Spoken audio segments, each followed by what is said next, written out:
কোনো জিনিস প্রত্যেকদিন খেতে বা কোনো জিনিস প্রত্যেকদিন করতে কিন্তু আমাদের একদমই ইচ্ছে করে। তো সেরকমই যারা আমার মতো মিনি ব্লগ বা বড় ভিডিও বানিয়ে থাকো তাদের ক্ষেত্রেও কিন্তু এরকমটা হতেই পারে। প্রথম যারা ভিডিও বানাচ্ছ এখনও কিন্তু তাদের 1000 সাবস্ক্রাইবার হয়নি, তারা কিন্তু অনেকেই 2 থেকে 3 দিন একই রকম মিনি ব্লগ দেওয়ার পর একটু ডিমোটিভেট হয়ে যায়। তারা মনে করে যে প্রত্যেকদিন একই জিনিস শেয়ার করব, কেই বা দেখবে। তো আমার ক্ষেত্রেও কিন্তু এটাই হয়।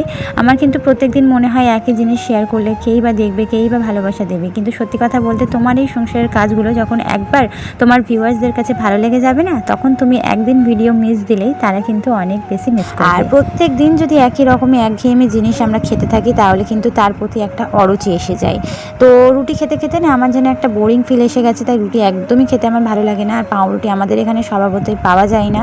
তোমাদের দাদাভাই যখনই বাইরে কোথাও বেরায় তখনই কিন্তু আমি পাউরুটি বা স্লাইস, এই যে কোয়াটা রুটিগুলো হয়ে থাকে, আমি আনিয়ে থাকি। এগুলো খেতে কিন্তু আমার ভীষণ ভালো লাগে। এখানে সকালের কাজকর্ম যা যা ছিল আশি সমস্ত কমপ্লিট করে নাস্তা শেষ করলাম।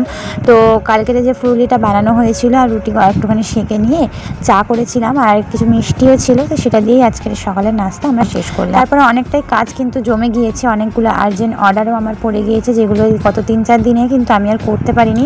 আসলে খালামা বাড়িতে থাকাতে কাজ করতে পারিনি এমনটা বলবো না, তবে কাজের পরিমাণটা একটু কমে গিয়েছিল, যে কারণে কিন্তু খুব একটা কাজ হয়নি। এবারে 14 তারিখে কিছু বিয়ে বাড়ির অর্ডার আছে যেগুলো আর্জেন্টলি আমাকে করে দিতে হবে, তো সেগুলোই বসেছিলাম। কিছুক্ষণ মাল আমি কাটিং করলাম, আর তারপরে তোমাদের দাদাভাইও সেলাই বসে গিয়েছিল। তারপর চলে এসেছিলাম রান্নাঘরে।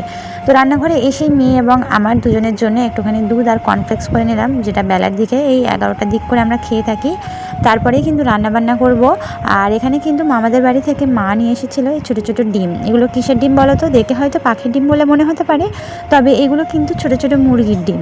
আর সেই মুরগির ডিমটাই কিন্তু এখন সিদ্ধ করে লাল করে নেব দুপুরে খাবার জন্য। আর সেই সাথে একটুখানি পেঁয়াজি করব, আর একটুখানি মুসুরির ডাল আর আলু ভর্তা করেছি। তো এটা দিয়েই আজকের আমাদের দুপুরের খাওয়া দাওয়া হবে।